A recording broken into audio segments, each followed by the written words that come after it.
இன்னைக்கு என்னோட அம்மாவோட பிறந்த நாள். எங்கள் அம்மா சந்தோஷப்பட்ட பதிலாக அவங்க ரொம்ப கஷ்டப்பட்டு தான் நான் பார்த்துருக்கேன். என்னை வந்து நல்லா பார்த்துக்கணுன்னு சொல்லிட்டு அவங்க ரொம்ப கஷ்டப்பட்டாங்க. அவங்களுக்கு தெரிஞ்ச ஒரே ஒரு டேலண்ட் வந்து அவங்க நல்லா சமைப்பாங்க. எங்கள் அம்மா ரொம்ப ரொம்ப நல்லா சமைப்பாங்க. சின்ன வயசுலேருந்து நான் பார்த்துருக்கேன். எங்கள் அம்மா வந்து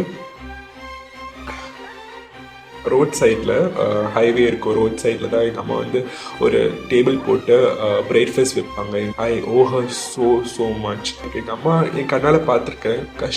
கஷ்டப்பட நேரத்தில் அவங்களோட தாலி, அவங்களோட இயரிங், அவங்களோட மூக்குத்தி அதெல்லாம் போயிட்டு வித்து வெக்கம் எல்லாமே நான் சொல்கிறேன். எங்கள் அம்மா கஷ்டப்பட்டு சேர்த்து வச்ச காசு, கஷ்டப்பட்டு சேர்த்து வச்ச கோல் எல்லாத்தையும் விற்று தான் ஒரு பீரியட்டை கடந்து வந்திருக்காங்க. ஒருக்கா சொல்லியிருந்தாங்க அவங்களுக்கு வந்து ஒரு நாள் ஆசை, நான் பெருசானோன்னு அவங்க லூஸ் பண்ணுறது நான் திருப்பி கொடுக்கணும்னு. அண்ட் டுடே ஃபைனலி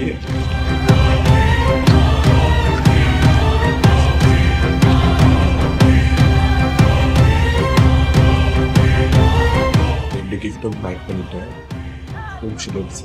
அம்மா ready hope you will love this. எல்லா மிடில் கிளாஸ் பசங்களுடைய கனவு தாங்க இது. எல்லாரும் நாம ஆசைப்படுற மாதிரியே இவரும் தன்னுடைய அம்மாக்கு அம்மா இழந்த எல்லாத்தையும் திருப்பி கொடுக்கணும் அப்படின்றத நினைச்சிட்டு அதை இப்ப செஞ்சிருக்காரு. பார்க்கும்போதே அவ்வளோ நிகழ்ச்சியா இருக்கு. நம்மளே அறியாம நம்மளுடைய கண்கள் இருந்து கண்டிப்பா இந்த வீடியோ பார்க்கும்போது கண்ணீர் வடிஞ்சிரும். அந்த அளவுக்கு ரொம்ப ரொம்ப எமோஷனலா இருக்கு. நம்ம எல்லாருக்கூடையும் கனெக்ட் பண்ணக்கூடிய ஒரு வீடியோவா இருக்கு. திவ்யன் ஜெயரூபன் அப்படின்றவர் தான் இந்த வீடியோவை ஷேர் பண்ணியிருக்காரு. தன்னுடைய அம்மா தன்னை சின்ன வயசுல ரொம்ப கஷ்டப்பட்டு வளர்த்தாங்க. தன்னுடைய அம்மாவுக்கு ஒரே ஒரு டேலண்ட்னா சூப்பரா சமைப்பாங்க. அதை வச்சு சின்ன ஒரு கடையை ரோட்டோரமா போட்டு அதை வச்சுதான் எங்களெல்லாம் பார்த்துக்கிட்டாங்க. தங்கிட்ட இருந்த நகை எல்லாத்தையுமே வித்துட்டாங்க.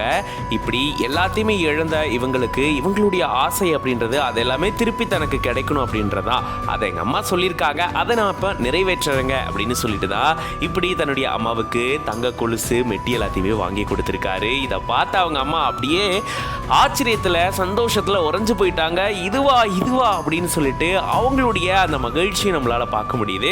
இப்படி தன்னுடைய அம்மாவுக்கு அவங்க அம்மா இழந்த எல்லாத்தையுமே திருப்பி கொடுத்திருக்காரு மகன். ஸோ இந்த மாதிரி தான் மிடில் கிளாஸ் பசங்க எல்லாருடைய லைஃப்லுமே தன்னுடைய அம்மாவுக்கு ஏதாச்சும் திருப்பி பண்ணும். ஏன்னா நமக்காக எல்லாத்தையுமே சாக்ரிஃபைஸ் பண்ணிட்டு வாழ்றவங்க தான் நம்மளுடைய அம்மா. அவங்க ஆசைப்பட்டதை கண்டிப்பா நிறைவேற்றி வைக்கணும் அப்படின்றது நம்ம எல்லாருடைய கனவாகவே இருக்கும். அதை தான் இவரும் இங்க செஞ்சிருக்காரு. இதை பத்தி நீங்க நினைக்கிறீங்க அப்படின்றத கமெண்ட்ஸ்ல சொல்லுங்க.